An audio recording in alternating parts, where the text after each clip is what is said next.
Okay, thank you, Caitlin. Good evening, everyone, and welcome to the Newburyport Historical Commission meeting for Thursday evening, the 11th of March, 2021. Another virtual meeting via Zoom. I'll start with a roll call of our commissioners. So Malcolm Conrath, is he here yet? Let's see. Oh, yep, I see his name. I'll give him another minute. I think he's just getting logged in now. So Mr. And it's funny, Conrath and Sender in the first two by alphabetical order, but I think they're a little bit delayed. Okay, Christopher Fay. Here. Okay, Peter McNamee. Here. Mr. Joe Morgan. Here. Okay, Patricia Pecknick. Here. Okay, and the chair is here. Now, Malcolm, I see you in the meeting, but it looks like your microphone is, pardon me, is muted. So, can you hear me now? Yes, we can hear you now. Thanks. And Mark, Great. excuse me, and I see Mark just joined. So Malcolm, when you're not speaking or anything, you can go ahead and use that mute to, so there's any extraneous noise or whatever. And Mark Cendron. Hi, present. Okay, and we hear you. Thank you. Okay, so all board members are present, and we have Caitlin Sullivan from the Planning Board and Gretchen Joyce taking notes. So the usual rules apply. Only the commissioners have their audio enabled. If there is I don't expect any public hearings tonight based on what I see in the agenda. So we don't have to worry about it. If we get to something that requires public comment, I'll go over the rules for that. But for now, I won't really worry about it other than to say that if you're on the telephone, and we do have something like that, in case you didn't already know it, *9 is what you use to raise your hand and *6 to unmute. And commissioners, include stating your name if you're making or seconding a motion for the benefit of the minute taker. Thanks, because we record that, and all the votes taken on these Zoom meetings are roll call votes. Pardon me. Okay, so we have three items that fall into the category of general business. The first one is a presentation by Bill Clary of the Energy Advisory Committee, and I guess which has a subcommittee, if I understand this correctly. So let's see, we see him in the attendees here.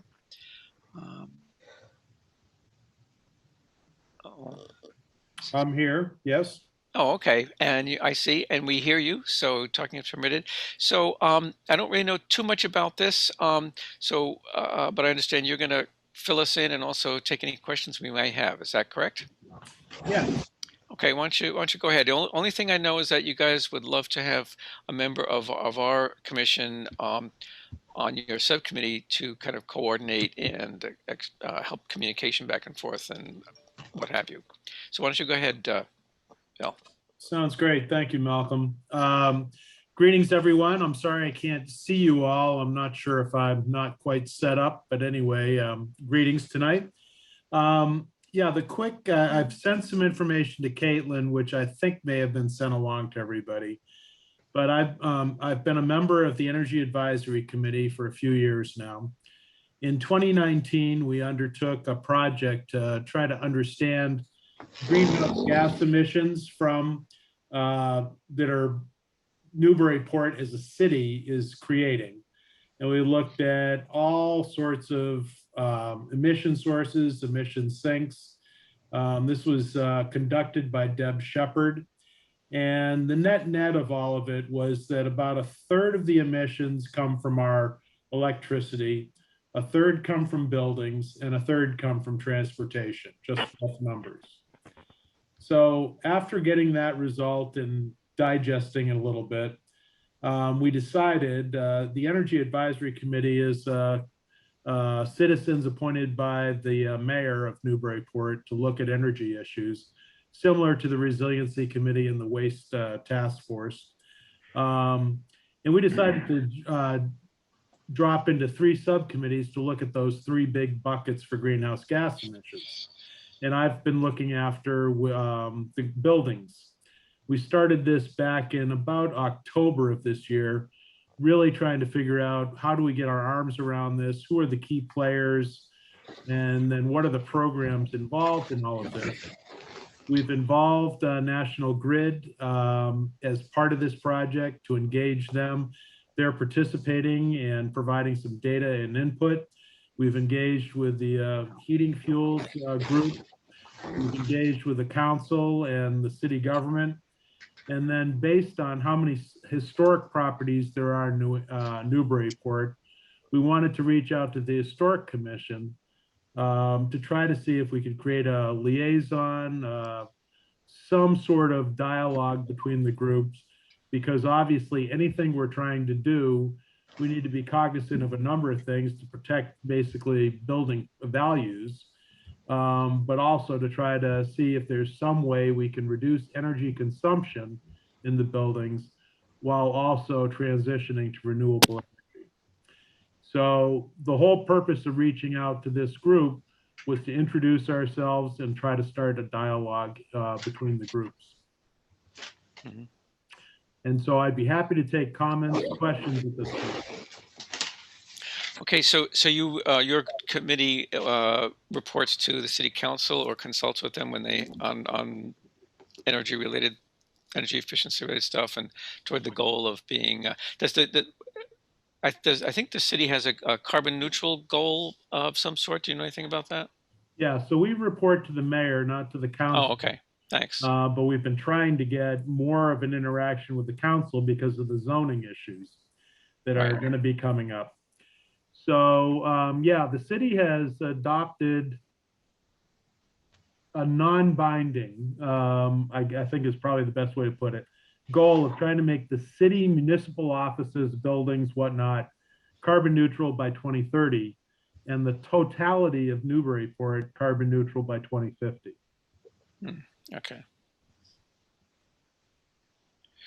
And it's interesting that, well, thank you for that, Bill, and I'm sure we will have a couple of questions for you. I just want to add something that Diane Boisvert in the planning office, pardon me, has done some research and created a map and so forth, because the Historical Commission is involved or wants to update our listing, which of historical structures, houses that are over 75 years old, houses that are historical or contributing to the historic district and so forth.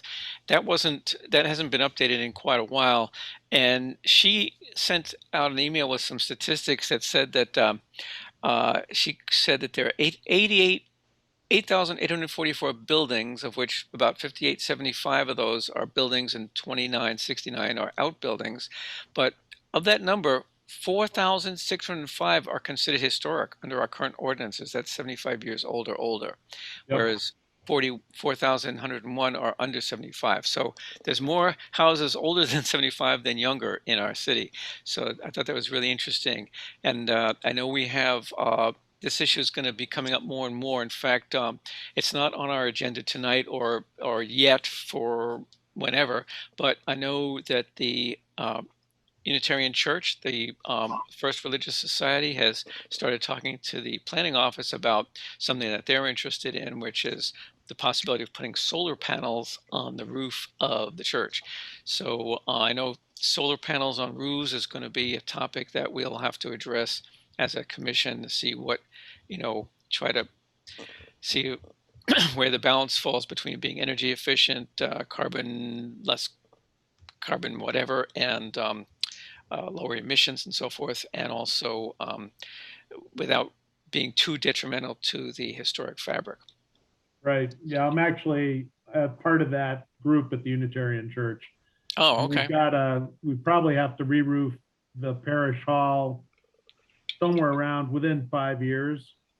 They're already going to be doing, I believe, a portion of the roof, or just did a portion of the roof. So it seems like this is a good time to look into that. Mm-hmm. Okay. Thanks. And so I think Caitlin told us that you would expect that this would be like one meeting per month for someone to attend with you guys? That's correct. Okay. Now, our last meeting, well, before I go into that, let me see if anyone here in the panel's got a hand up. I don't. Our last meeting, we talked about this. I know, Peter, you seemed interested, but so why don't I turn it over to you guys? Does anyone have a question or anything they'd like to know more about this, so that they can consider volunteering to be a representative. Um, I guess the only thing else I could ask or think of asking Bill is I can see it's easy to understand the communication role of exchanging information back and forth so the historical commission knows what you guys are up to and vice versa. Do you have any idea what kind of advice you might be seeking from the historical commission from this representative? I think that might help us figure out, you know, whether we can, who might be willing to join you. I can give a little bit of color on the question. The little bit we know about transitioning of many historic buildings to both reduce energy use and move to renewables is that it's difficult and expensive, and that improperly done, it satisfies absolutely nobody. We also know that the overall trend in the US is that people are looking to have more energy efficient buildings that they live in general, not specifically, but in general. We also know that if you have a double paned window, there's less noise that comes into a house than if you have a single pane window. And that if you reduce drafts in a house, then it improves it just feels more comfortable. We have heard a fairly large amount of data that would suggest that preserving and restoring old windows versus replacing windows is better from a number of standpoints, namely waste, and actually durability, which has been a surprising sort of insight. So yeah, we knew that. right. So there's things we're learning. We've been participating with a few presentations that a couple regional groups have done that suggest a very cautious approach to thinking about these issues is probably the best way to proceed, so that the investment in a building and the results from the efforts are well done. I'll just kind of leave it that way. So the trouble we have is that our basic feeling is that this is a group that may be much better positioned to provide that kind of counsel and or dialogue back and forth than the current members we have on the group. Okay. I thought of a question while you were talking there, Bill. Are you guys tied in with, I noticed you have National Grid people on as members, and there's the Mass Save program, which helps homeowners, with low energy assessments, low cost energy improvements, and they have various programs that National Grid runs to try to make some fairly some things more affordable, whether it's weather stripping to reduce drafts, as you were talking about, and so on. So are you guys tied into that as well somehow? Yeah, because of the National Grid tie-in, we actually have pretty good feeling on that. And we're actually working with the city to provide input to the state on the next round of effort underway for the Mass Save program. Right. One of the things we found is that the consultants that come out with Mass Save, they're basically people that are running a business. Right. And they all have a bias based on what they're selling. Right. Some of them are better than others. And it would be really valuable if it was a more comprehensive and less arguably biased assessment. Yeah. So that any homeowner winds up with a really good understanding of, what actions are feasible and possible with their home at a cost-effective basis. Yeah. So a great example of that is going back to the Unitarian Church, is we had an analysis done of, where the leaks, drafts, various other things are, and immediately ran into the knob and tube problem with wiring. Most of the wiring in the church had been updated a while ago, but as it turned out, not all of the knob and tube had been disconnected. So we had to disconnect some of the wiring before we could proceed with any sort of vapor barriers and other things to reduce some of the draftiness, if you will, of the walls, which all, of course, you have to make sure that you don't wind up causing a humidity or water migration problem, so you rot out beams and supports. So it really is, it's not a simple process, and every building, it seems like, is slightly different than the next one. Yeah, yeah. Was before mass production of a lot of house parts with standardized windows and doors and all that stuff. I Right. know in a lot of our houses, if a room has 3 windows in the same room, they might not all be exactly the same size, Right. just as an example.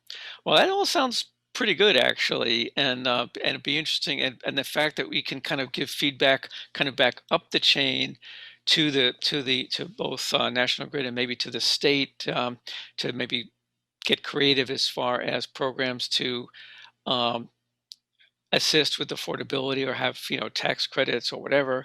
Plus, I really like your idea of getting better standardization on the evaluations, because from my own experience, I've with some of the contractors with Mass Save, they are, let's just say, they're quite variable in the expertise and experience.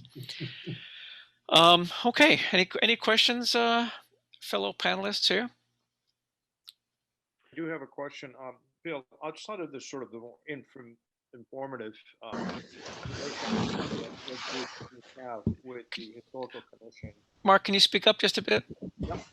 outside of the informative relationship that you might have between your group and the historical commission, I'm not sure I quite understand whether or not this would have an impact on the way the historical commission actually functions, because our role is a little different than actually sort of what you seem to propose in terms of offering solutions. So I'd like a little clarification on that from you. So, Mark, it's a great question, and unfortunately, I can't answer it terribly well because I don't really fully appreciate what the role of the historical commission is within the context of the city, because I believe it is basically a city group.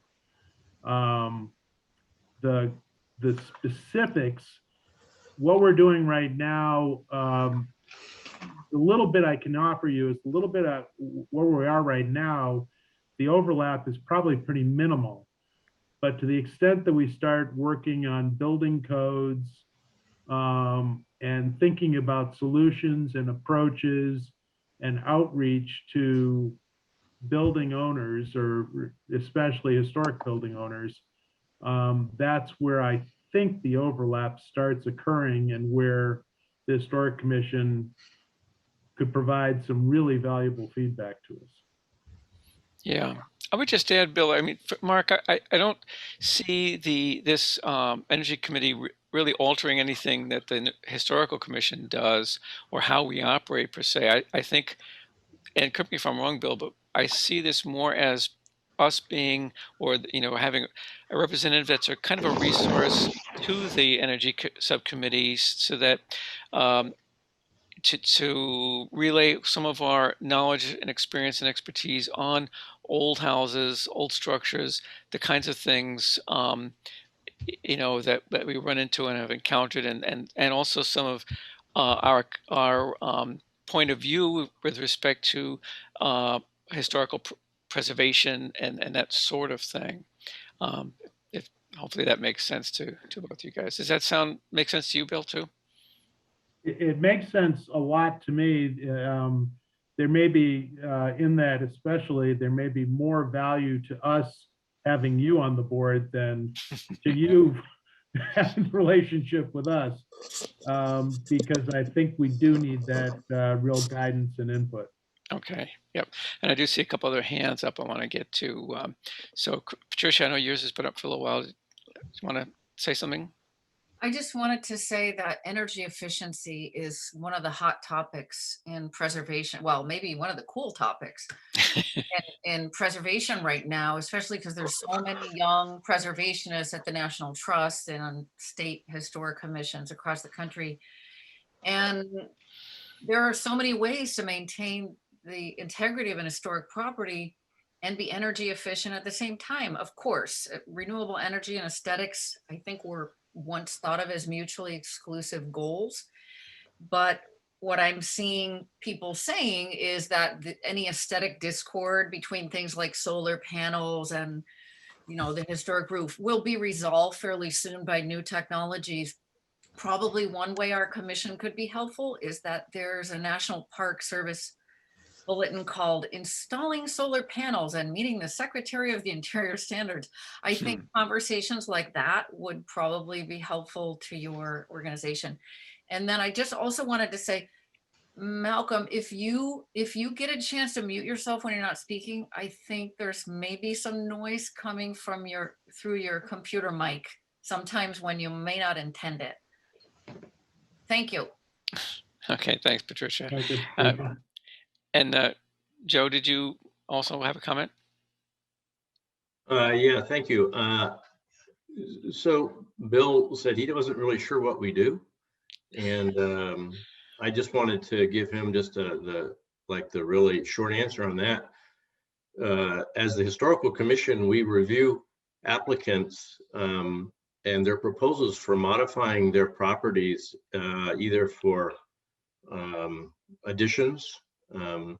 Sometimes they're as small as, I guess a dormer or modification to a roof line. Usually the two things that trigger our review is either an addition of a certain size where demolition of an exterior wall is required, or a roof line change. So what we're really looking at are historical preservation type issues relative to these proposed modifications to historical structures. And I'm really not understanding very clearly what you're looking for from us. The solar panel example, I guess, is probably the most salient one, but as long as you're not doing anything to alter an exterior and certainly not a historical exterior, then I don't really see where there's a crossover between what you do and what we do. Everything that is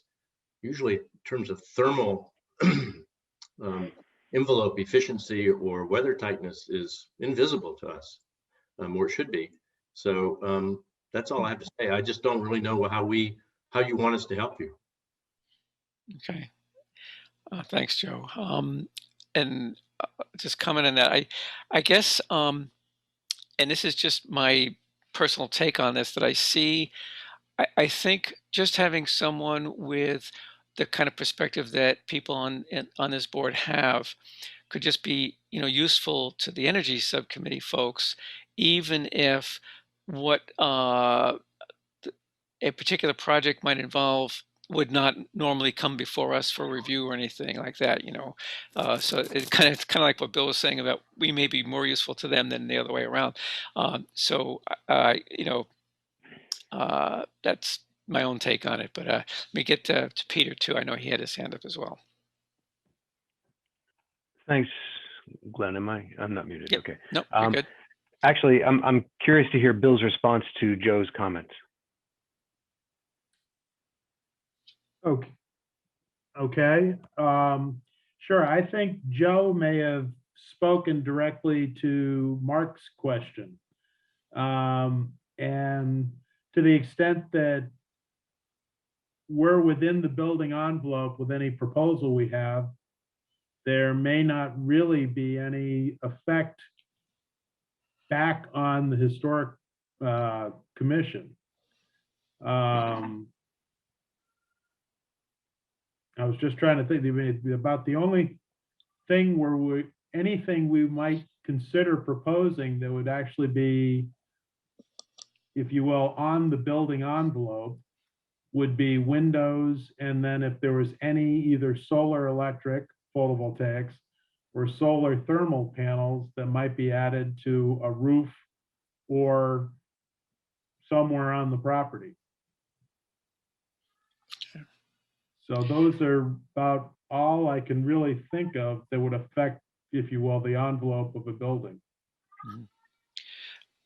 Bill, I forgot to ask you, do you guys have a regular day of the week and time for your meetings?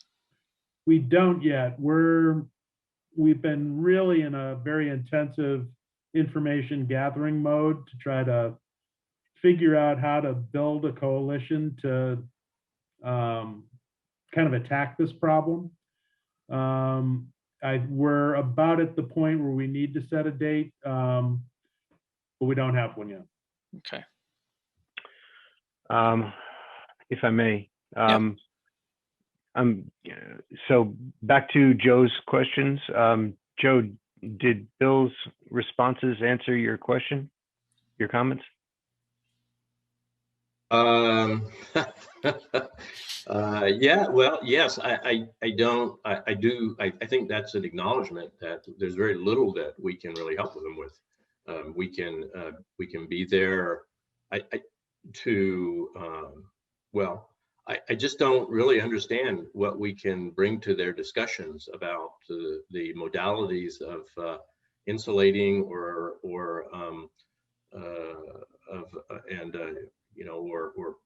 tightening up existing envelopes. I mean, old buildings are old buildings, and the formulas are pretty much universal. I think Chair Richards mentioned Mass Save. Mass Save will pretty much, you go to their website, you see pretty much all of the different variables that are available for old buildings.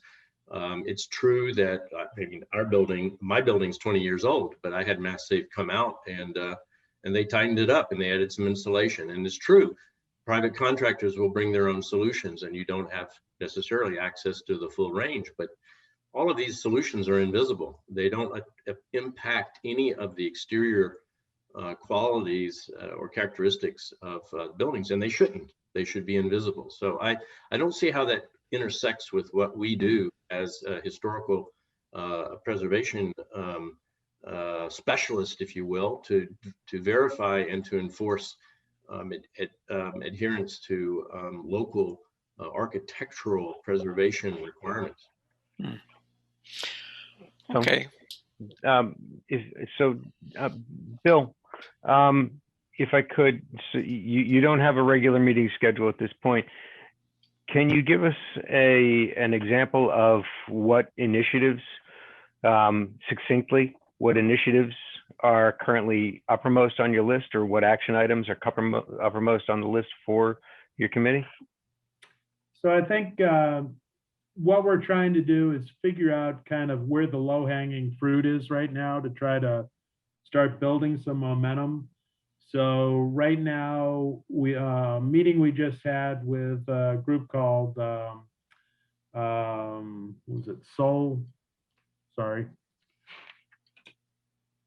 Select. They can do and finance photovoltaic installations on fairly large applications. So we're going to start looking at the industrial park for some solar energy installations, as well as talk to the city about solar canopies and some parking lots. So that's kind of one of the things. The another thing we're doing is we're trying to get an energy scorecard put together that we'll publish annually, looking at the consumption of energy in Newburyport and how much is renewable on an annual basis. After that, it gets kind of murky because we still haven't really figured out how we're going to start driving changes in the historic buildings in Newburyport in a responsible way while protecting property values, which is kind of the primary things we need to make sure we do. We're educated just enough to know that if we do it the wrong way, we can make a lot of people unhappy. And what we need to do is kind of cross the threshold and figure out how we actually drive change and protect values and keep people happy. Right. Are you all set, Peter? I notice your hand is still up. Oops, I'm sorry. I'll take my hand down for now. All right, Making no well, promises. just to wrap just to wrap this up, it sounds like part of the problem here is, if it's even not really a problem, but that things are just ramping up and getting started, so there are a lot of unknowns. You don't have a regular date and time for your meeting? Do you have you set a date for whenever your next meeting is yet, Bill? No, we were just actually waiting for this meeting we just had today. Oh, okay. I think we've decided that we're not going to have regular members from the city council. Right. We are going to update a couple people quarterly, and then they can take it back to the council. And then it would ramp up if there was any specific zoning issues. So I think we've touched on the key kind of players we think we need to have touched on. With this being the last kind of conversation we were trying to have, to try to figure out who the players are for the regular meetings and then establish some sort of regular meeting schedule. Okay. Well, if no one else is interested, if you could let me know. You could do it through Caitlin. I know you've got her email and everything. When that meeting is, I'm happy to attend, just to see, because I think that's the best way to answer some of these questions about if there's any, if this makes sense, and how best to work that out. But something just occurred to me. It seems that a lot of what you're looking for, since it doesn't relate strictly to our legal role and mission, but it's more about kind of historical knowledge or knowledge of historical structures and so on. Have you tried to contact anyone with the Preservation Trust? We haven't, and that was actually one of the things I was hoping would come out of this, is if this isn't the right group, who might be the right group, so that we get the feedback. Yeah. Right. Oh, yeah. Okay. Well, I would definitely recommend that. We can get you there. Well, do you have their website? And by the way, I'm getting a really annoying echo here. Is it just me? That's getting that echo. I hear it, but I think it's on your side, Glenn. Huh. Okay. All right. Well, anyway, do you have their contact information, Bill? I'm sure I can find stuff on the web, but if you had a name or anybody I should focus on, that'd be helpful. Yeah, don't have it in front of me right now. Why don't we have either myself or Caitlin can zap you over an email with a link to their website and some contact information and some of the names of the folks on there. That'd be great, and I really appreciate it. I hope I answered people's questions as much as I could, but if there's anything that comes out, please send them along. Okay, and before you go, I do see that a member of the trust is an attendee, Stephanie Niketish. Stephanie, would you be willing to make any comment on this particular thing? If so, we can enable your audio. Oh, thank you, Chairman Richards.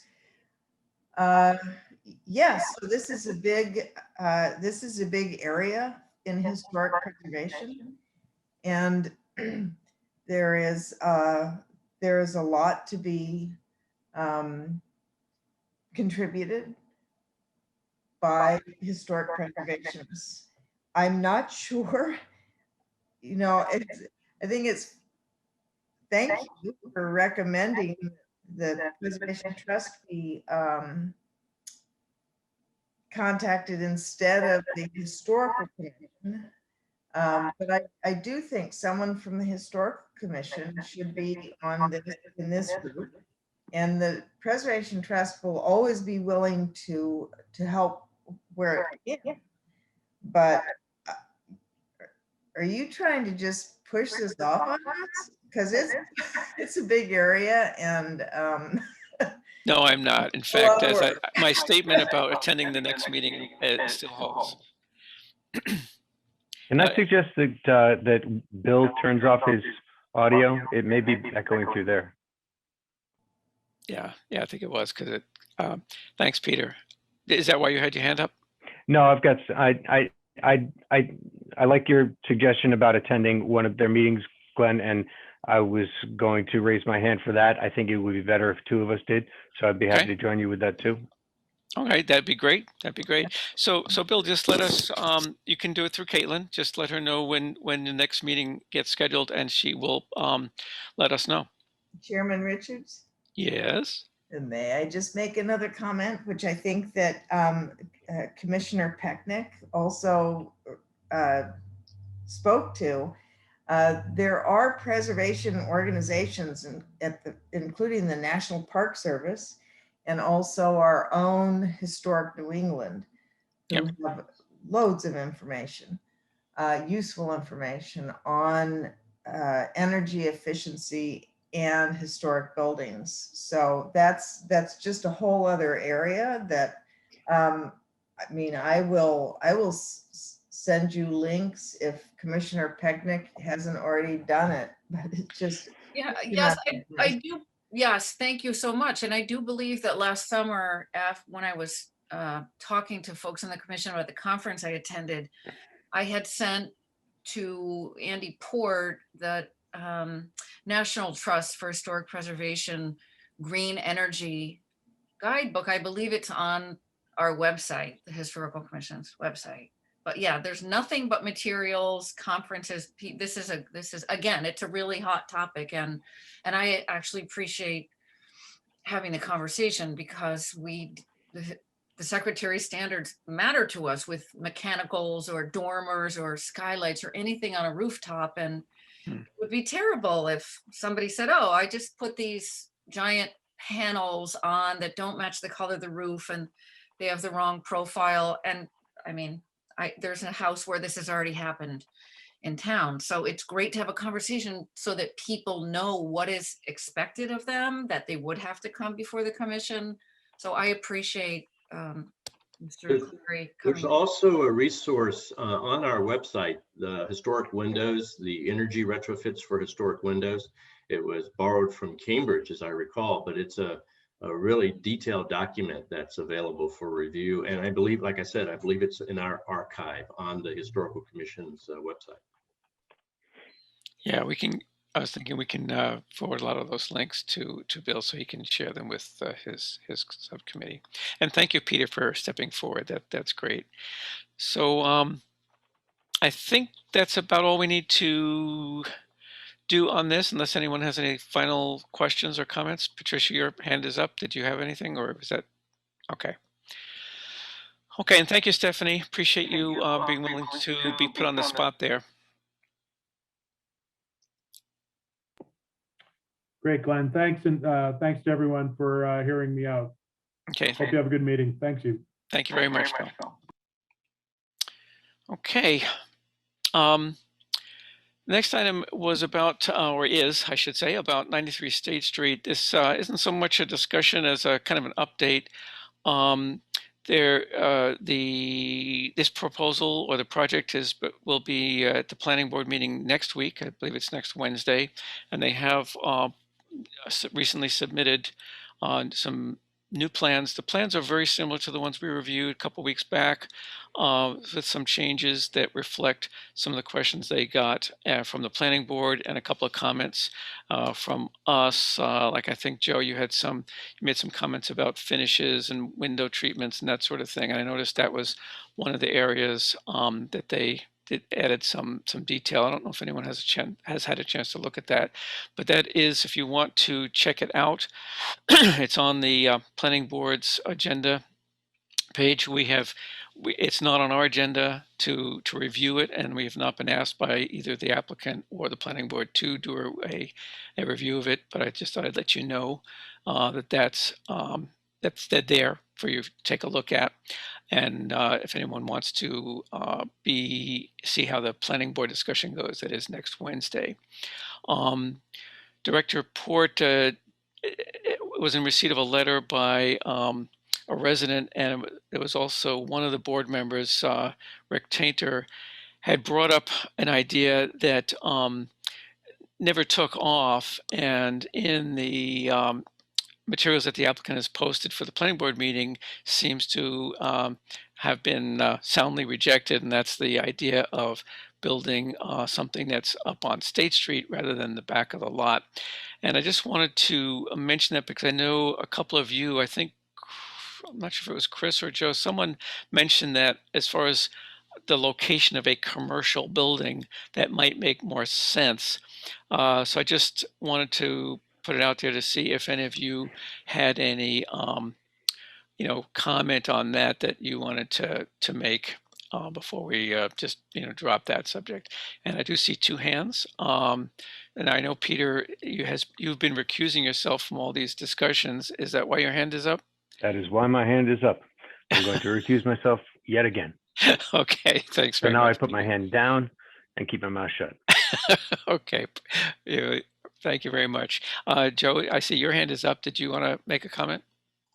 Yes, thank you, Chair Richards. I actually have 3 points I'd like to make. This is a topic that has been of interest to me for a while, but I've had to keep my mouth shut on it. But lo and behold, here you are inviting me to talk. So I'm definitely going to take advantage of the situation here. Well, okay. So I got 3 points that I'd like to make regarding the IFS, because we've been working on this for quite a while.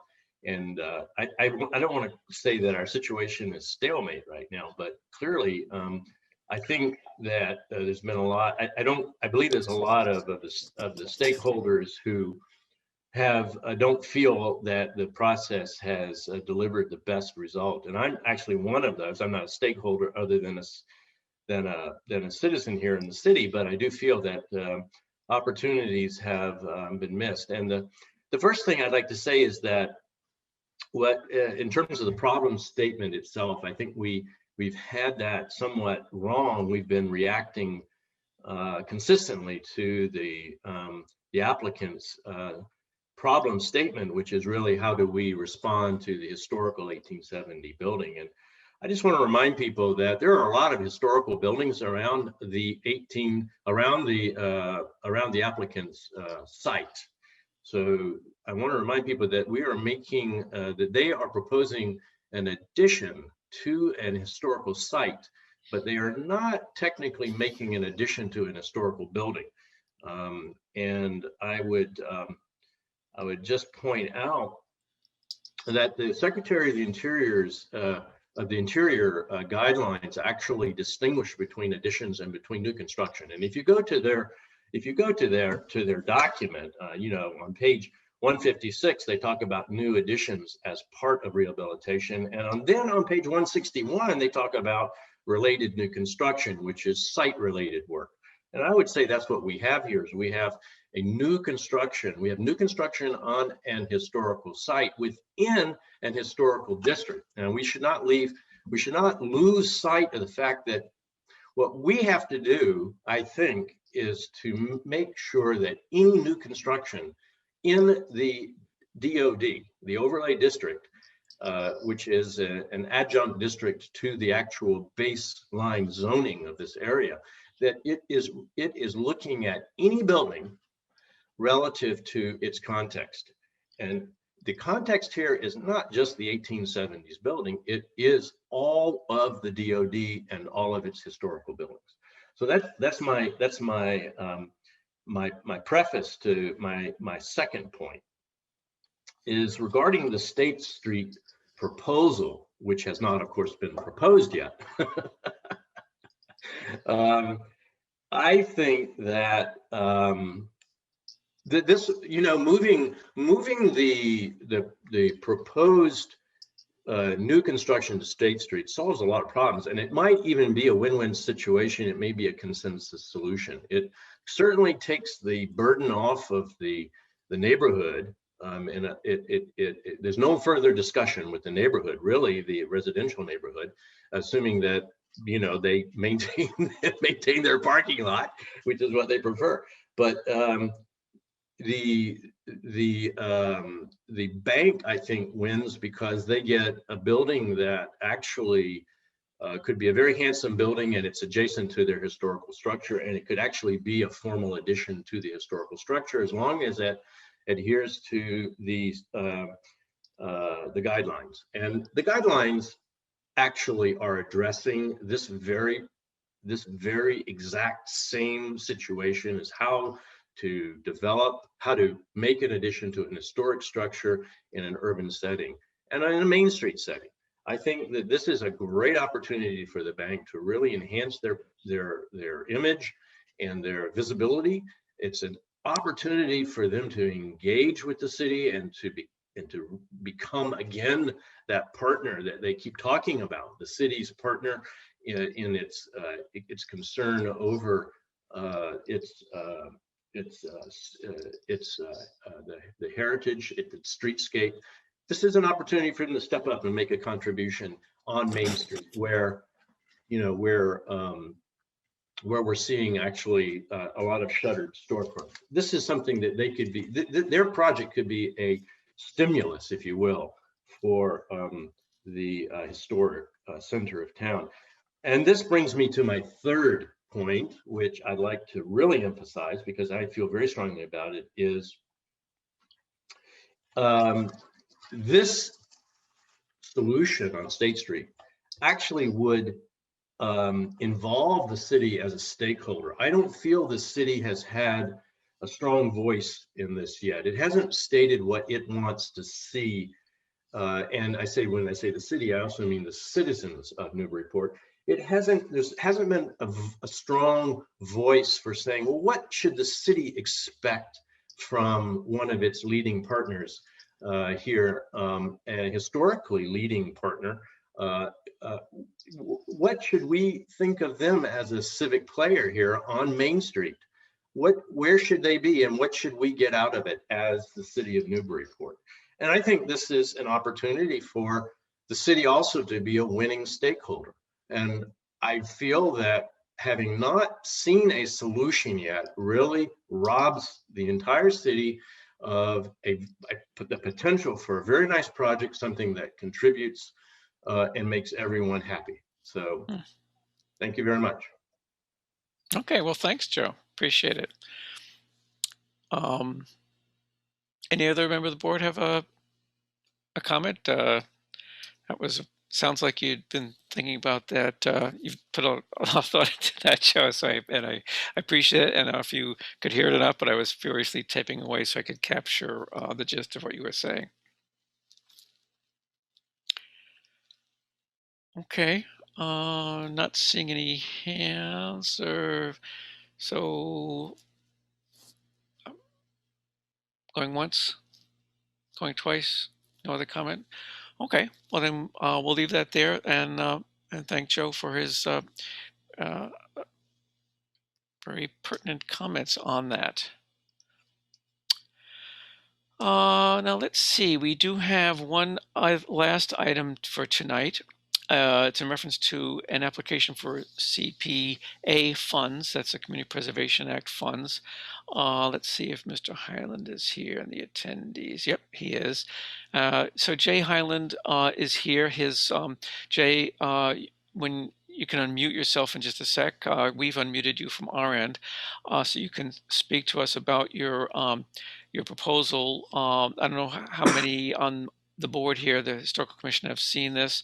This is a shipbuilding memorial application, and I'm going to let Jay explain it. But and I know hopefully you've seen both some of those renderings and information, and also some of the critique and other information that was provided by some of our other local historians and people with an interest in this. So I don't want, without me saying anything more, why don't I turn over to James excuse me, Jay. It's Jay or James? It's both. It's James, but I go by Jay. Oh, okay. Thanks, Jay. And okay. Also, if you wouldn't mind, Glenn, if you could also include, I think is standing by, Michael Karopian, who is the sculptor that we've been working with. Is he, do you see him? Can he be unmuted as well? Yeah, I think I'm unmuted. I can't see myself, but I'm unmuted, I believe. Yep, Caitlin, our very capable moderator, has already taken care of it. Great. I see the design, kind of the rough sketch that Mike did. He actually has a much better scale model that he's created, a three-dimensional model of the same rendering. Yes, there's one image right Yeah, there. you go down a couple more, you'll see the full thing. Yeah, there you go. Good. Yeah. So we, Mike and I have been working together. Of course, I'm Jay Hyland. I'm with the Lighthouse Preservation Society, and we run the local romantic dining program at the top of the Newburyport rear range light. And with some of the funds that we've made from those dinners, we had wanted to do something in Newburyport since it's the birthplace of the Coast Guard, and it kind of matches some of our mission actually, because we're the Lighthouse Preservation Society. And we wanted to somehow do something more substantial in terms of a memorial to the birthplace of the U.S. Coast Guard. And we kind of got into this in a backhanded way. Initially, we did do a statue, and we submitted it to the CPA Fund last year, which featured the three greatest heroes of the three old federal agencies that merged to become the modern Coast Guard. And those were the Revenue Cutter Service, the U.S. Lighthouse Service, and the U.S. Life Saving Service. And that was a beautiful rendering that Mike did of these three individuals that the Coast Guard Historian's Office agreed were, and also the curator at the Coast Guard Museum in New London agreed were probably the three most significant people in terms of the greatest heroes of those three agencies. But there was an objection. There was an objection that they weren't from Newburyport, so we lost our chance of funding in the last round for CPA. So I was told by the mayor's office and the planning director for the city that we should try to find somebody who was local. So I did my research and I discovered that a gentleman named Donald Mckay is buried in Newburyport, and he's considered to be probably the greatest of all shipbuilders, American shipbuilders of all time. And he designed and kind of invented the clipper ships, which were probably the epitome of sailing vessels even to this day. And they have set a number of world records that have never been broken, even now. And so he got a start in Newburyport and built his first clipper ships here, and then moved down to Boston, where he made some of his more famous ships, which were like the Flying Cloud and Sovereign of the Seas, and numerous other ships that were, the pride of the American fleet, and made America, the greatest seagoing nation in the world. So he is actually buried in Newburyport, as well as he worked here for about 4 years before moving down to Boston. So it occurred to me that really that the two major claims to fame that Newburyport has are all connected to the shipbuilding industry that used to be here and during the 1800s. So that heritage is kind of gone by the wayside because it's no longer with us, and so I'm afraid that it's being lost. And for instance, I've lived or worked in Newburyport for about 25 years now, and I have never heard an explanation as to why Newburyport's considered to be Clipper City, or why there's a sports team, with the high school called the Clippers. And I've never actually, it's always puzzled me until I started to do this research on Mckay, that, this is the reason why Newburyport, it has got that designation, and why the Clipper ships were so important in the old days to Newburyport. I think that's being lost, and I think we need to do something about it. And that's why we've come up with this memorial. And it's, it's a concept piece, what we've done so far. And, we can subtract or expand on it, whatever, and we're willing to work with people like yourselves and other historians in the community to develop it more fully. but we want it to be not just a work of art, but also an educational experience.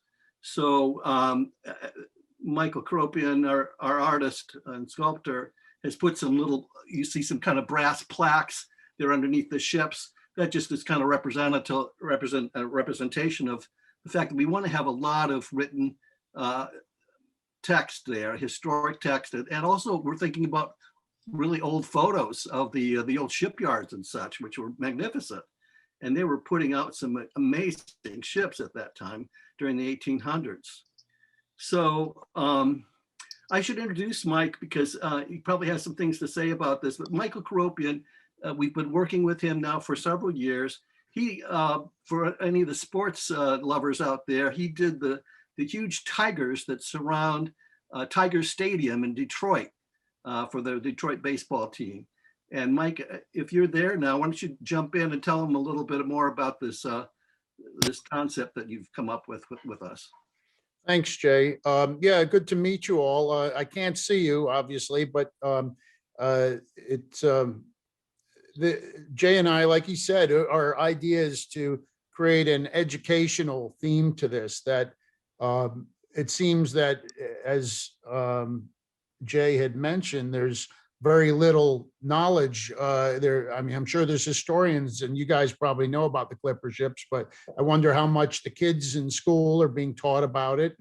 And there's nothing like three-dimensional education. In other words, they see a statue of somebody, they're going to walk towards it, they're going to go over and touch it, they're going to look at what's there, and then they're going to start to learn about their history, their town, their city. You know, that's a shame that there's a lot of cities. My hometown of Manchester, Connecticut, is chose to do 3 figures of from history, and I think a number of other, with a lot of statues coming down, there should be statues going up, and I think there's respectable historical people that deserve to be commemorated. And our concept here again is initial. It's just kind of our concepts coming together, and just to put something in 3 dimensions to show people. We can adjust it. Obviously, we're open to some suggestions as well. But our hope was that we could move forward with something like this, even if it's just the figure itself. And even if we don't have a location for it, that with the year or 2 it's going to take to produce just the figure, that we might be able to find a location for it. The waterfront, I think, was our first idea, and I think it's a great place for it. But you and the council and the committee there, you may have some other suggestions. We would love to get your feedback on it. Have you anybody thought about some kind of sculptural concept that would be both inspiring and educational? You know, I think that we have to teach history. It's not always taught in schools. So I love it because I can merge my sculptural work into a historical, and with my interest in history, I'm sorry. And it's great to be able to research a subject like this. I didn't know who Mckay was 6 months ago, maybe 8 months ago. Okay. Yeah, go ahead. No, go ahead.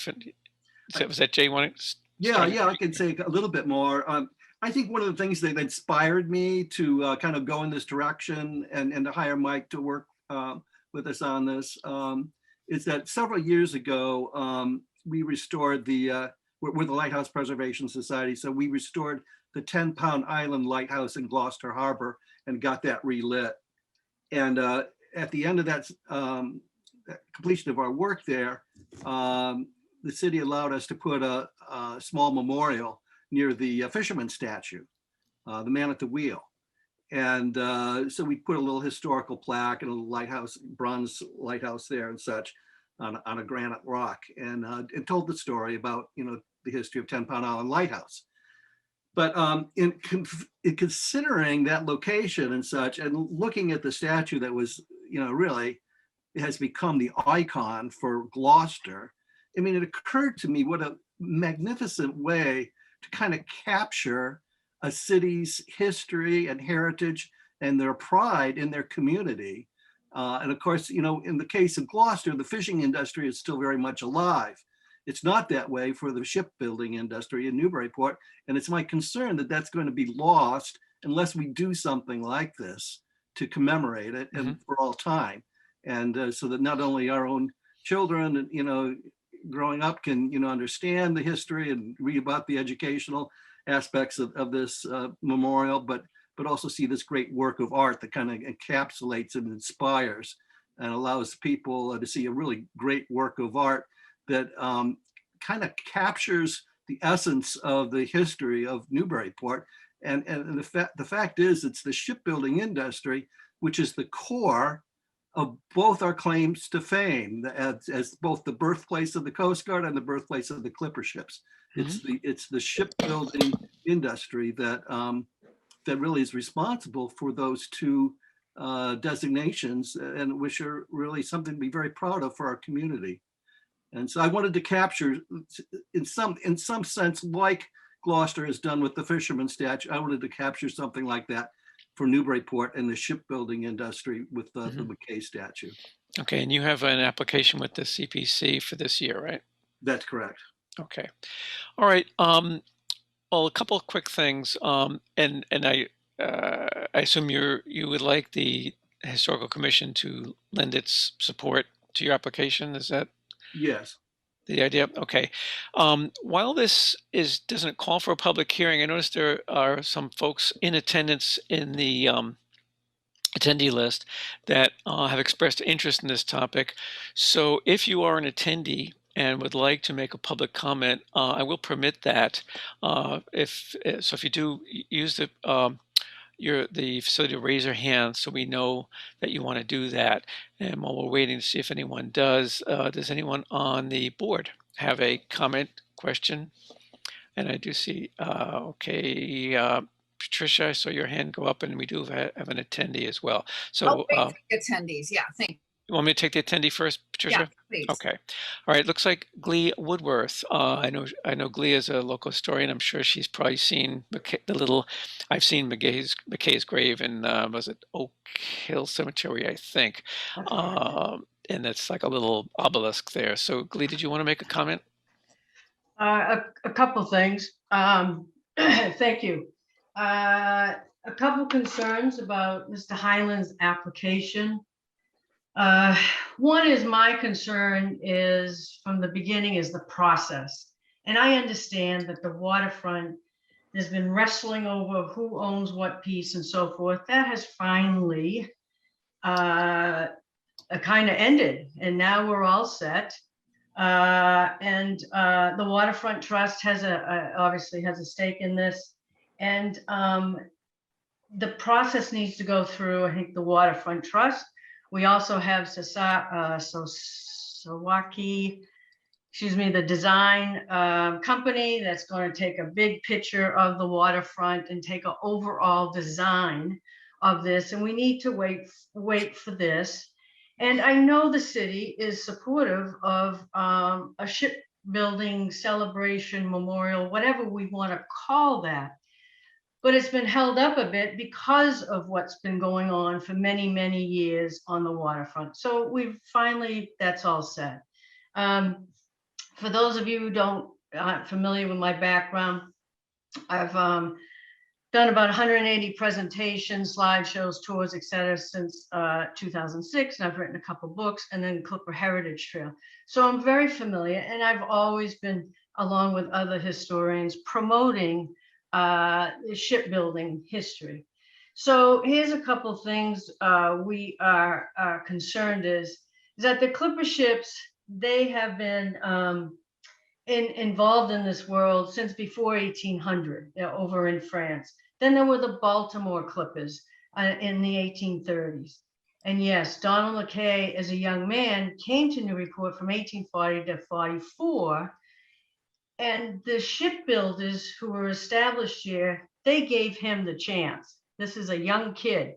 And yes, he did some excellent building, but he did not invent the clipper ship. Okay, that was already established. And you've got all the experts to say, what exactly is a clipper ship? Well, you got the medium clipper ships, you got the fast clipper ships, you got the half clipper ships. Okay, we don't need to get into that. Yes, he was an excellent builder of ships, but he was here for less than 4 years. And then he went to East Boston. Why is he buried here in Newburyport? Because in 1842, he arrived in 40 with his wife and at least one child. And that child, Anne Jane, died in 1842. So what did they do? They bought a plot in Oak Hill Cemetery. It is possible that they lost 1 or 2 more infants. There are also 3 other infants at that gravesite. And then they moved to Boston, and it's just for practical reasons. The first wife dies, Albania. So where does she get buried? Did she request to come to Newburyport? And so that's where she was buried. And so that's why Donald Mckay is buried here. Okay, he loved Newburyport. And so there's just, and we do want a shipbuilding celebration down there. But I think it's a disservice when we have John Currier Jr. and other shipbuilders who spent most of their life or all of their life here contributing to the economy with their families, involved in other aspects of the community. And, we need to remember John Currier Jr., who built 100 ships. We also need to bring in and remember the Woodwell family down in Joppa, who built 150 schooners. Currier and Townsend. Yes, they built the Dreadnought, which was a true clipper ship. And then the Jackman family, who built 60 and probably the most variety of the ships. So yes, but I believe we need to wait and make sure the process is played out, see what that big design is, then get all the stakeholders in. I spoke to Wilbur Shank of the Waterfront Trust. Yes, they are supportive of this, but we need to wait. But I do not think Donald Mckay, who was here last just less than 4 years, be highlighted. Lots of folks need to be highlighted. And so that's my basic concerns. Yes, a shipbuilding celebration on the waterfront, but let's let the process play out and let the 3 institutions and others who are interested, the Custom House, Library Archives, Museum of Old Newbury, and people who are interested, get together with the Waterfront Trust and the city folks, and let's come up with, so we can celebrate 150 years of our shipbuilding history. Thank you. Thank you, Ms. Woodworth. Appreciate that. Making note here, 150 years, not just 4. Excuse me, and I will say that this, as with I think some of my peers on the board here, this application has caused us to hit the books and the Wikipedias and whatever to check out what we did or didn't know about both Mckay and the clipper ships and whatever. You can, if you can, Glee, try to put your hand down again. That'd be fine. Patricia, did you want to make a comment now? I don't see anyone else in the attendee list wanting to speak. I have a lot to say, but I'd like Christopher Fay to go first, and I'll follow him. You want a bad cleanup? Okay. Are you sure? Because you had your hand up first. I have. It's going to be a long. I have a lot. So please go ahead. I might steal your thunder. Yeah, so I looked at this today and I read the little biography, and my first thought was, this dude only lived here for 4 years. He's born in Canada. He comes here, and then I was thinking to myself, well, don't be that guy. I don't know who this person is, but it seemed odd to me that he wasn't a native Newburyporter, and that the Coast Guard thing, we have statues. We've got a stone marker down near the sort of park there. And so I said, I'm not going to be that guy. And then I read the letters and that were written, and Glee's follow up to that. And I was like, oh, maybe I'm not going to be that guy. Maybe that point is going to be made. So that would be one point. And I think I've known Glee for a few years now, and she is an asset to the city. And she knows her stuff, and her family's been here for, I don't know how many hundreds of years. So I always, when I think about Newburyport, I think about me being a recent arrival, only 25 years here compared to the hundreds of years that other families have been here, and they know their history a little bit better than me. The second thing I would say is I appreciate the sentiment behind, if we build a statue, the kids will come. But I think that as a teacher, as a history teacher, I don't know if we teach in Newburyport to the little ones the clipper ships. I have to imagine that we do. I do know that when my kids were young, they went on constant walking Wednesdays or walking Tuesdays to visit various places around the city, and I appreciate the possibility of that. So, but I'm also concerned that, you know, the idea that we may not be teachers. I think we probably are. The third thing I would like to say is this, because the comment that was made about statues coming down sort of jogged this in my thought. And I don't know anything about this guy. And I guess I'm hesitant to put right now, given the current climate politically and socially, to maybe without extensive research into somebody's life, anybody's life, that we start to build statues to people that we may find out later on weren't such savory characters. And you know, I'm a big proponent of, you know, you can build a statue, it's a piece of art, but if it represents something, because at one particular point in history, people thought it's okay to build statues to Confederates, for example, or slave owners. We do have a very notable statue of a slave owner in Newburyport, and I don't want to get into those weeds. However, I know that some things have been taken down in the city, and I don't want to necessarily go into all the negative stuff, but the city is complicit. I think we can recognize that in sort of trading somehow, some way in products, at least from the islands. And I don't know, I'm just hesitant about doing something like that. I guess the fourth thing I would say real quick is, do we need to crowd the waterfront with statues and artifacts and things like that as well? So thank you. I'll turn it over to Patricia. Thank you, Chris. And that, I hadn't thought of that political climate issue. That's interesting, because it is true that some of these ships were used. I think most of them, a lot of them were used in the China trade, but I know that there were ships built here. I'm pretty sure that there were ships built here that were used in the so-called triangle trade and slave trade. So yeah, there is some not so nice history there as well. Go ahead, Patricia. Yeah, my fellow commissioners already know me as that guy. So, you know, Mckay has been more than adequately memorialized already as an important figure in Boston maritime history. There's a Donald Mckay Elementary School. There's a half-ton bronze bust of him in East Boston. There's an obelisk on Castle Island. And I used to live very close to his house and shipyard in East Boston.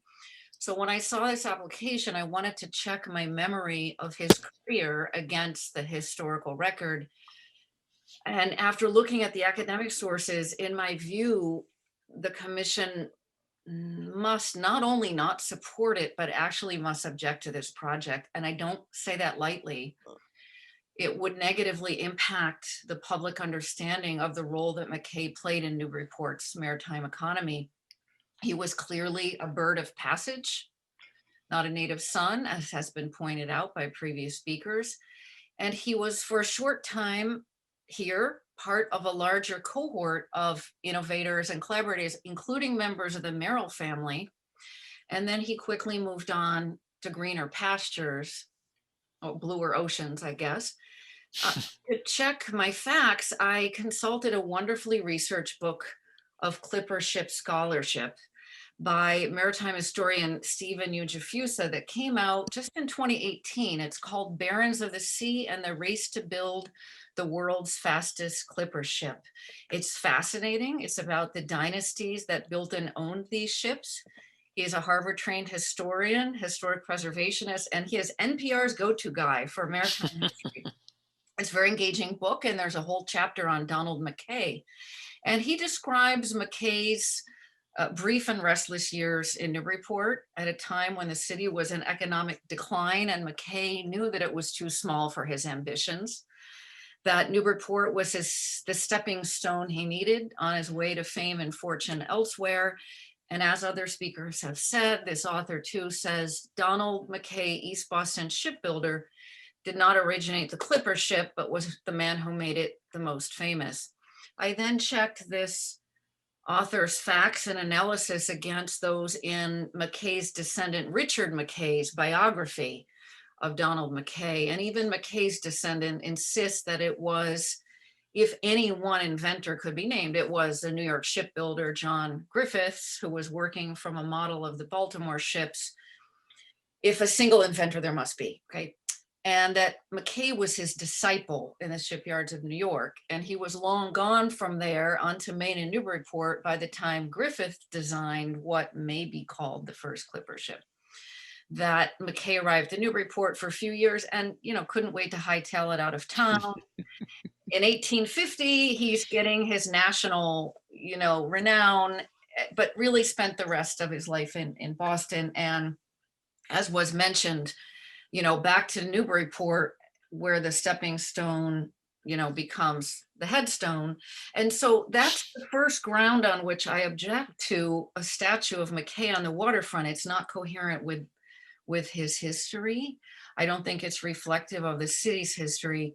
And now I will say a little more than necessary, because I want to get this into the public record, especially since Lee Woodworth was talking about what might happen on the waterfront. And this will echo some of what Christopher Fay said.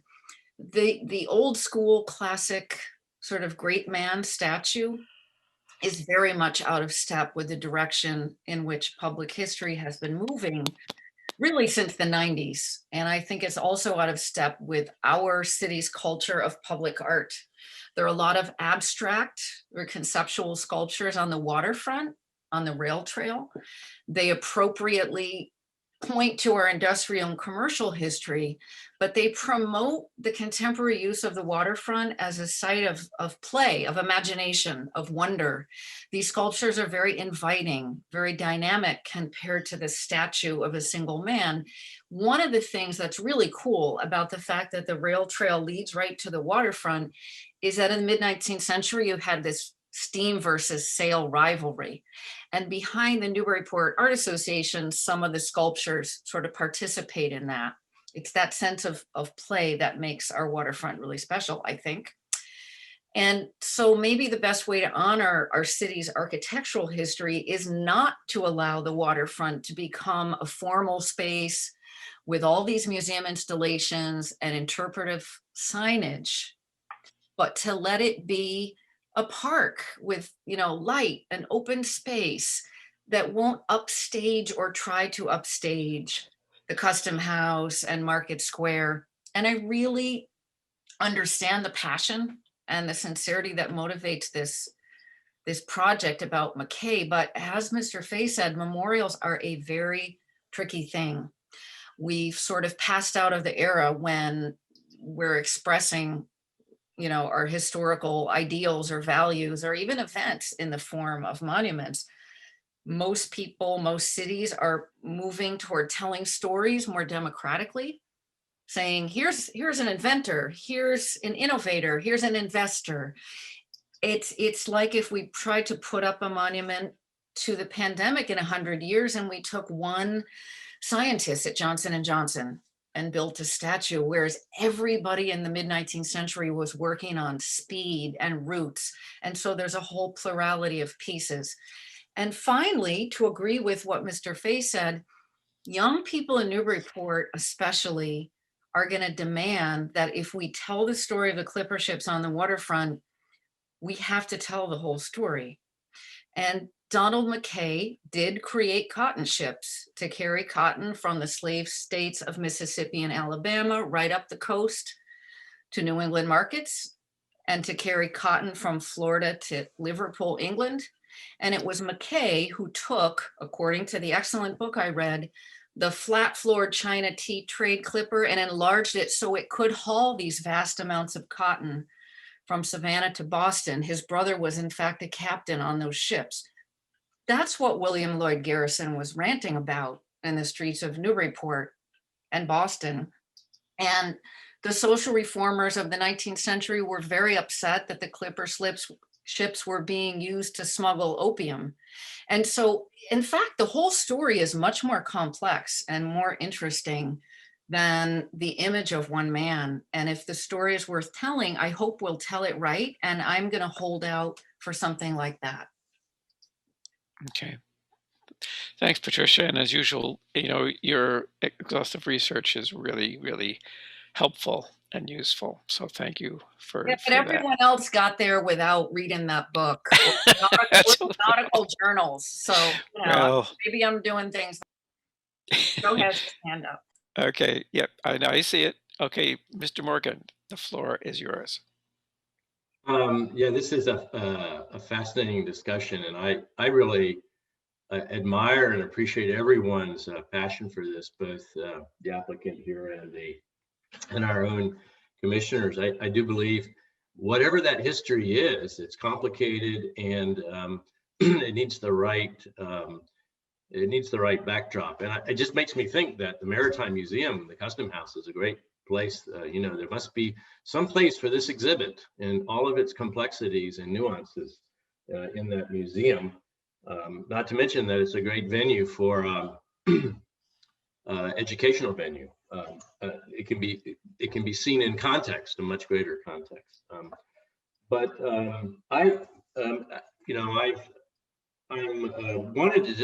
I don't want to really talk about this. I mean, I think Mr. Fay and Ms. Becknick have done that very well and brought up many nuances here. But I did want to ask us as the commissioners what we really are, what our task is here. We know 2 weeks ago we had discussions about the Bartlett Mall and proposals for modifications to the existing frog pond. I am a little bit confused as to how we participate as a historical commission in these proposals from the Community Preservation Act, or from the commission for its approvals for CPA funds. And it seems to me that we as a commission should be somehow attaching this back to our role as preservationists and looking at preservation aspects of these projects. And I think that we were just reminded by that by Mr. Fay and Ms. Pecknick that the historical settings for these things are of what is really of paramount importance to us as commissioners, historical commissioners. We need to understand how they fit. We need to do our fact checking. Clearly, that's very important. But we have to be very careful about the historical landscapes that they are being proposed in. And so I think process, looking at the overall site designs and landscape designs, and going just as the lady in the audience proposed, is that the process really needs to be respected. We need to understand how, I mean, this can float anywhere, apparently, according to the application. It can go anywhere, it's universal, but it's not really. It's going to go in a specific geographical location, and it needs to fit in that context as a, both architecturally and I think historically. So I believe the process really needs to be respected, and we as the commissioners need to understand how it fits in to the larger design for this waterfront park. So that's all I wanted to say. I'm coming back to sort of fundamentalist questions here about what our role is. We know what it is relative to the built environment for, buildings, but what is our preservationist approach for landscapes and for this type of project? Thank you.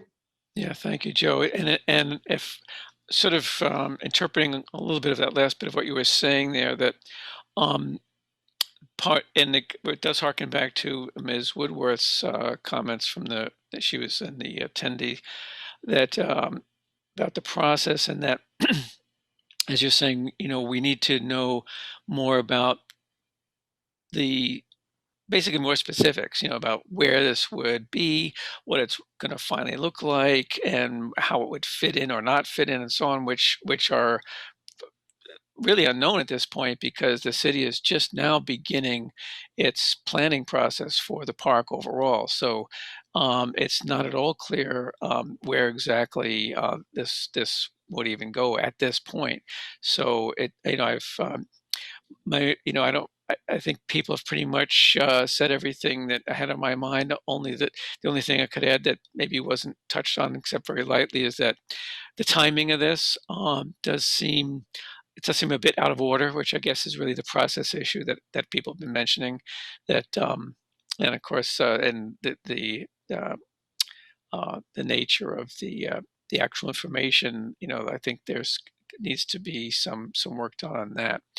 Now, to your question, Joe, about our role as a historical commission in light of these, CPC applications and so on, what I'll just say is that we don't have any official role in that.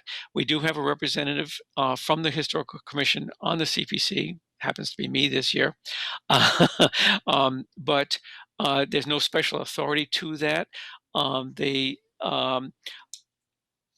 My understanding, and I think this is correct, that when applications have a particular historic nature to them or involve a preservation aspect of something, then the applicant will often come to the historical commission to have us take a look at it and see if we agree that it's a good idea. It forms it's a good part of the overall historic preservation goals of the city and so forth, and the commission, and we would be willing to lend our informal support. It's merely all it is an email, frankly, to the CPC saying that yep, for example, the Cushing House Museum, because of the unique nature of that place, its cultural history, its public educational benefits, and all of that, we saw some real benefits to supporting the application to help them do that work. So that's the kind of thing, but it's strictly informal, it's unofficial, but I have no idea how much weight the CPC gives to those, but I suppose it's like any application. If you have letters of recommendation, it's always helpful. All right, hopefully that kind of helps clear up some of that for Can you. I say one more Yes, thing? that's very helpful. Thank you. Yes. Yeah, go ahead, Patricia. I just want to say in our page, the historical commission page, it says the mission of our commission is to protect, preserve, and promote Newburyport's historic structures, neighborhoods, and landscapes. And even though it's usually structures, neighborhoods and landscapes, that's the three things, right? And so as Mr. Morgan pointed out, we were looking at the mall and the landscape of the mall, and I think this is part of the preservation of the landscape of the waterfront. Yeah, agreed. Well, I suppose I could, normally we take a vote to see if we're going to support this. I have a feeling which way that might go, but I shouldn't try to predict the future here. Does anyone on the board even feel they can propose a motion to lend our support to this? And not seeing or hearing anything. I would like to make a motion to not lend our support to this. In other words, You can if you want. Must it be expressed in the positive? I make a motion to support it and then there's a vote? Typically that's the way it would work. Yeah. Yeah, typically motions are expressing a positive thing. So the way that just so everyone's really clear on this, if someone, let's say Patricia makes a motion that we support it, but you don't support it, just vote no, because it is, I think, I'm not sure if it's required or not, but it is customary and usual to have a motion be to put something forward. And it doesn't necessarily mean that there's any bias in that direction. It just means that's the way the the grammar is constructed. That's all it means. Okay, then I'll make a motion that Can I we, just interrupt for 1 second? Sure. yeah, Ask another question. Glenn, could I make a motion to simply take a vote? Not to support it or not support it, but simply to take a vote in, and have some due process. Well, what would the vote would have to be for something? What would we be voting on? Well, I'm thinking, take a vote or call it I don't know. I would call it a vote. Because I'm wondering if somebody makes a motion in support of something and then votes against it. Oh, that's done all the time.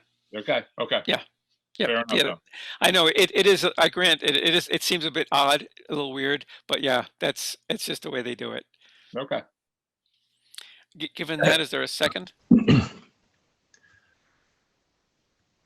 I maybe- just had a question. okay.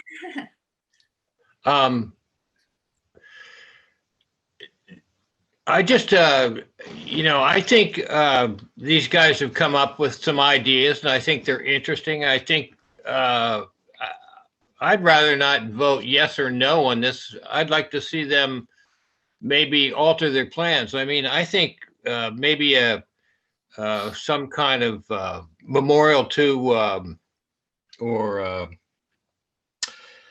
the clipper ship Dreadnought made the fastest passage from New York to Liverpool in the 1840s and was a captain from Newburyport. Samuel Samuelson was just an incredible mariner. I think I just hate to squash these guys if we don't need to, and I'd like to see them maybe dig a little deeper and come up with some other ideas. The other thing is down by where Cashman Park goes over to the North End Boat Club, looks like a perfect circle. This reminds me of this thing. I walk my dog down there all the time. And it's a totally underutilized space with a granite circle there. So I just, that's it. I would like to encourage these guys rather than slam the book on them if we can. Okay, well, judging from Mr. Hyland's passion, I don't think that's going to happen. But Peter, I see your hand up. Did you want to make a comment? Yeah, I wanted to say that I appreciate what Malcolm's saying. I think there's a lot to that. By the same token, I don't think that an up or down vote on this proposal necessarily will stop them. So I think that the motion that's been made should carry through, and I think Mark Sendrin seconded it. Oh, I didn't hear that. Is that correct, Mark? That is correct. Oh, okay. Yeah, for some reason your audio is really low. That's why. Well, thanks for Peter for correcting that. And Pete, what Peter said is absolutely correct. This is not going to. We're not voting on the application per se. That's for a job for the CPC coming up. So I'll probably run into that again as a representative there. But and I think Jay's passion for this will certainly not allow it to die altogether. And I think that he's even said in his presentation that he understands that this idea is probably going to need some refinement, some tweaking and so forth. And I think that's certainly is the case. I think we pretty much all agree on that. Now, Patricia, well, Peter, your hand is still up and Patricia's hand is up. Did you have something that needs to be said before this vote, or is that just, oh, they suddenly went down? Well, no, I did just want to add on to it. I appreciate what they're proposing. I appreciate the idea behind it. I'm a Coast Guard veteran, and I would love to see a proper memorial or monument to the Coast Guard in the city. So I'm totally behind something, but this is not necessarily it. Okay. All right. Well, there is a motion on the floor. It's been seconded, so we should take that vote. So let me quickly do that. So a no vote means that you do not support the particular, or you actually all it really means is that the commission, aka me will not, send a letter or email saying that we support it. That's all it means. So if you don't think we should do that at this point, may come back in the future after revision and so forth. But if you don't support that right now, then that would be a no vote. If you do think we should do that, that would be a yes vote. So I'll go around the horn here, alphabetical order. Malcolm Carnwath. Oh, I'm on the fence. I don't know what to say now. All right. Well, you think about it while I continue around. Sure. Sendrin? Nope. Okay, thank you. Mr. Fay? No. Okay. Mr. McNamee? No. Okay, thank you. Mr. Morgan? No. Okay, thank you. Ms. Pecknick? No. Okay, yeah, and the chair is also nay. Does that help you decide, Malcolm? Or you could even abstain if you want. You don't have to take a position if you're not sure. Yeah, I don't really. I'll abstain. I'd like to encourage these guys, even though I don't think they're going down the right path right now. Okay, and that's fine. It's like looking at a plan for the house. Do you know what I mean? You approve that plan or you don't approve that plan, they're going to come back with another plan. They're going to come back with another plan. It's not in the end. Oh yeah, I'm sure this will, and I hope that and in fact, I'd forgotten about that circle. I think, was it Malcolm mentioned it, that out by, because I live right near Cashman Park as well. I know very well that spot you're talking about, and yeah, it's like that's almost as that might be a really good spot. It's near a boatyard. It's near a lot of docks there. It's not right on the river, but it's not. Wouldn't be sort of cluttering up right downtown, so to speak. Not that it's clutter. Sorry, I shouldn't have used that word, but whatever. So I'm sure this won't be going away. Joe, did you have want to say something? Yes, thanks. I just have a process question here. Yep. I don't really understand how we've gotten this far with a proposal. I mean, this, a piece of sculpture like this is a very public object, especially when occurring in a major park. Is there no, what is the process? What's the formal process for actually commissioning something like this? Is there no requirement for a competition so that we can see a competition of ideas and the public can be involved in that? I don't quite know how we got this far. Well, yeah, I'm not in a good position to answer that, other than to say that Jay Highland has come up, and maybe some others, I don't know who else was involved, came up with this idea. They've been working on iterations of this. They've been to the community preservation committee before, and this is kind of a revised version of that. Jay, I don't know. Basically, as far as what the actual process is by which the city would erect any sculpture, I'm sure the Parks Department would be involved, and possibly the planning office would be involved. I think all I could say is, go ahead. Sorry, this is Andy, and I apologize. I couldn't have been here earlier. Yep. I could actually speak to this point if it might be helpful. Sure. Yeah, it would be, I think. Sorry, I missed some of the earlier discussion. I was coming from another meeting, but this is a prominent location, so there's clearly going to be elements like this in the park in some way. I don't know that we know the details of that, just yet, and we'd like to effort some of that in the coming months. Even though the coming months are devoted to the schematic design of the park, meaning it's more horizontal layout, and but it's also going to have some of the 3D elements of that, including topography and so forth. And so as part of that, there'll obviously be discussion of what sort of markers or indicators might be in there, aside from walkways or grass or sitting areas, things like that. It is a process that requires a little bit of public input. There was an ad hoc committee devoted to oversight of the park expansion project, the design process for that. I think that's a good forum for this to be reviewed through, as well as, frankly, because there is still more of a story to tell on the central waterfront. And I think this proposal, whether it's the right one or not, does suggest the importance of telling a better story on Newburyport's waterfront, more of the story, than we currently tell out there. We have an opportunity to do that in the bigger park space. So I think we need a little bit more time to get, it sounds like from tonight's discussion, some details down as to what that message should be, and what are the messages we should be sending about either Newburyport's maritime history, the history of the park, land, and so forth. But there is a process for that. I think that there will be either some sort of process where there are proposals that come in, or the design team working with the committee will work for some sort of a local effort to come up with ideas like this and bring forward the right ones for the park.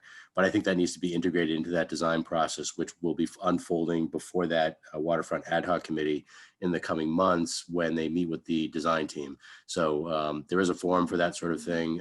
In the past, features of this nature have been done on a little bit more of an ad hoc way.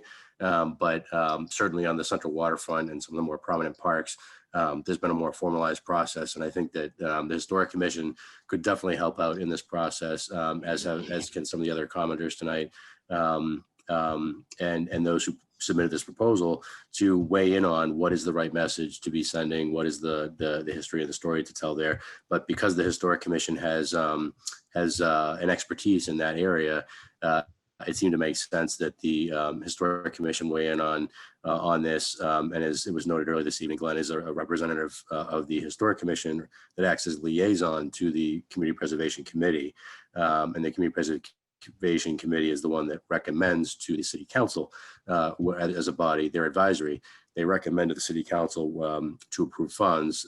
When they recommend approval of funds, then the City Council decides the final action of appropriation of those funds for use. So there's different stakeholders involved in this whole process, but I think we should all kind of stay in tune and work together to have appropriate elements like this, whatever that may be, in the park. When we have the right details as to what spaces we have appropriate, for that sort of thing, what sizes are available. It doesn't need to be designed in a different way to integrate well in the park. We'll have a little bit more information in, say, 6 months from now than we do right now. But I think the Historic Commission has a great role here in, if it's interested in acting as more advisory to the historic elements and the, say, interpretive panels. We would run by the Historic Commission, for instance, and say, well, can the Historic Commission weigh in on the accuracy of this information and how it's being displayed? Do we have the right emphasis? Do we have any better images to use for illustrating the concept? So I'll leave it at that. Thank you. All right. Thanks, Andy. That is helpful. Did you hear the vote that was just taken? I did catch that. Thank you. Yeah. Okay. Yeah. All right.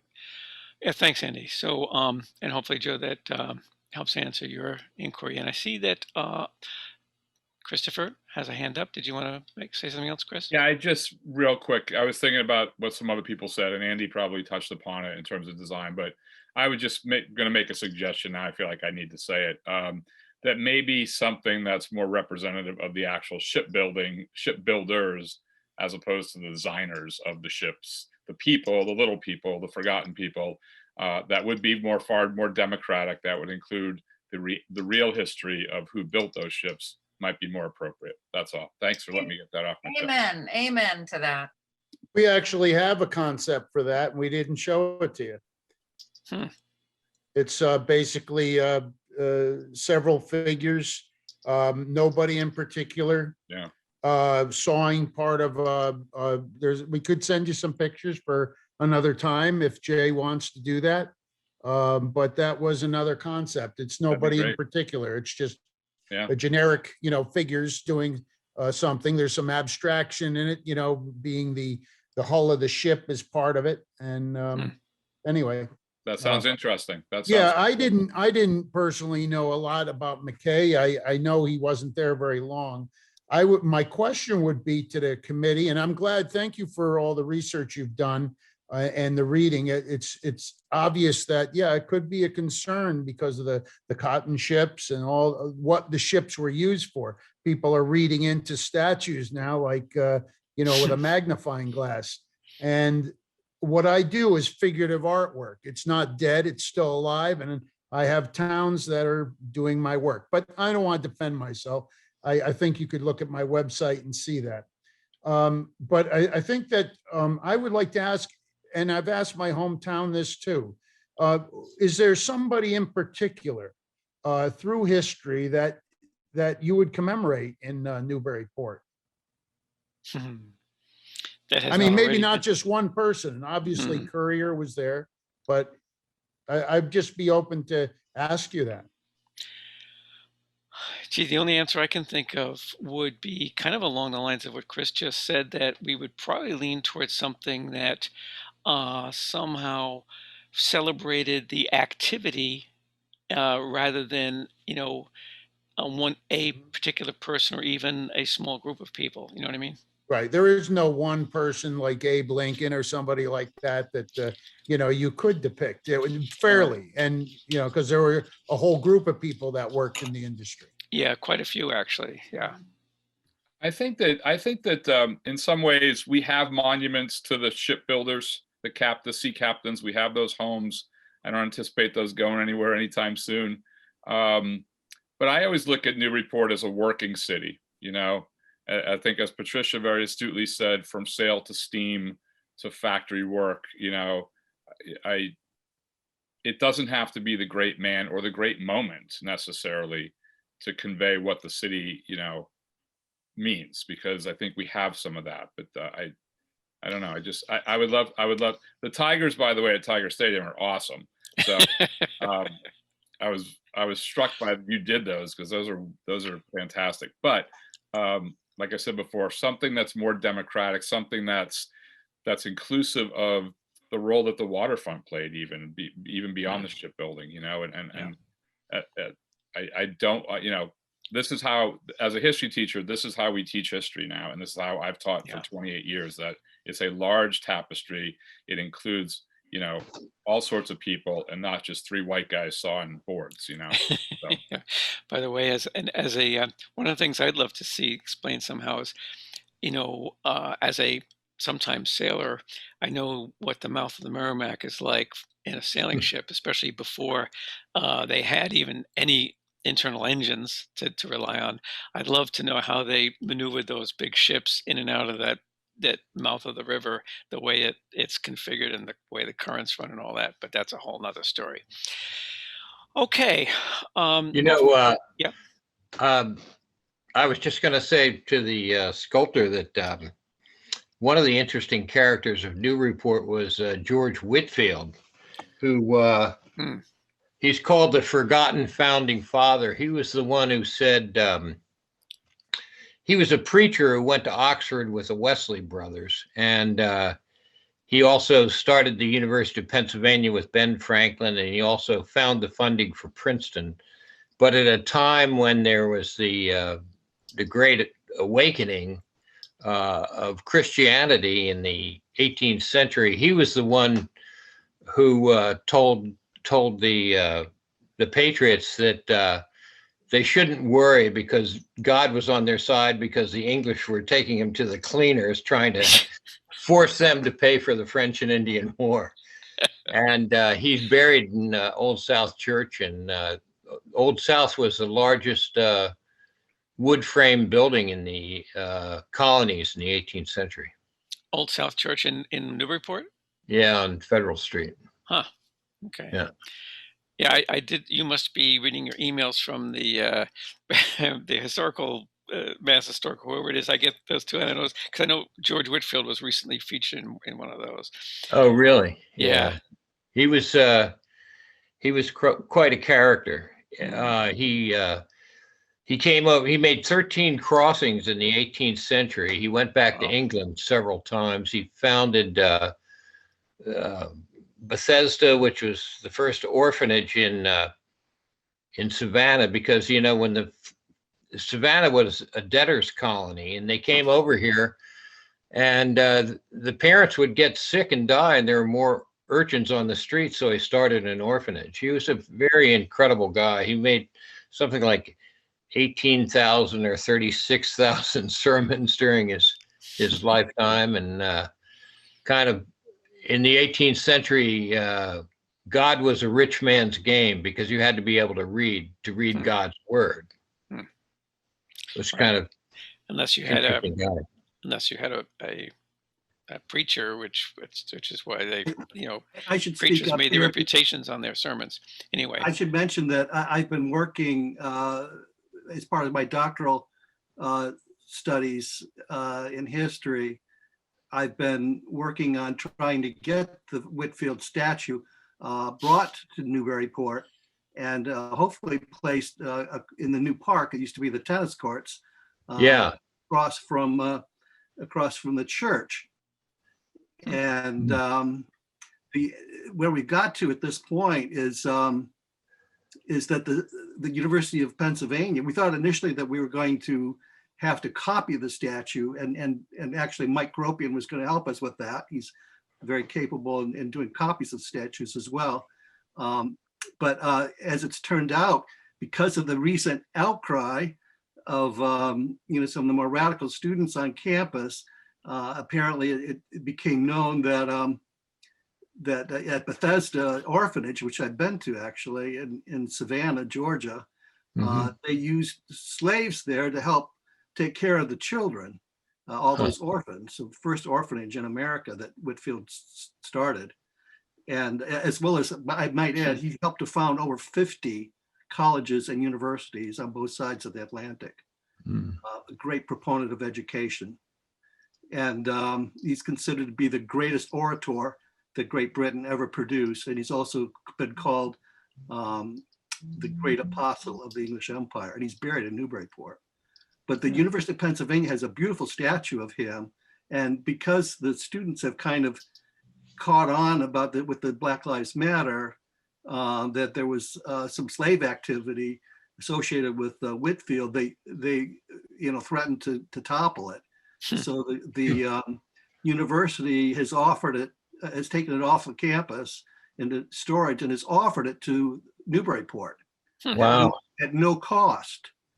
But I think because of the controversy, and frankly, if people really knew their history, there wouldn't be any real question about the legitimacy of and the properness of having Whitfield put in Newburyport, because he started the Black churches. And if anybody's seen the new television series on the Black church on National Public Television, you'll see that those churches got started under his ministry with the Great Awakening in the 1700s. Wow. And also the abolition movement got started in England prior to the United States abolition movement with his disciples over there in England, and Wilberforce in particular, and John Newton, who wrote Amazing Grace, were key instruments in getting passage for the very first abolition movement, which actually spread to America in the Second Great Awakening in the early 1800s. And that, of course, brought on the American Civil War. Okay. Well, as as chair, I should kind of reel this in, so to speak. And it's a fascinating discussion as it is. We've kind of drifted off a bit. I think the only other things on our agenda, the first thing is we do need to approve the minutes from our last meeting.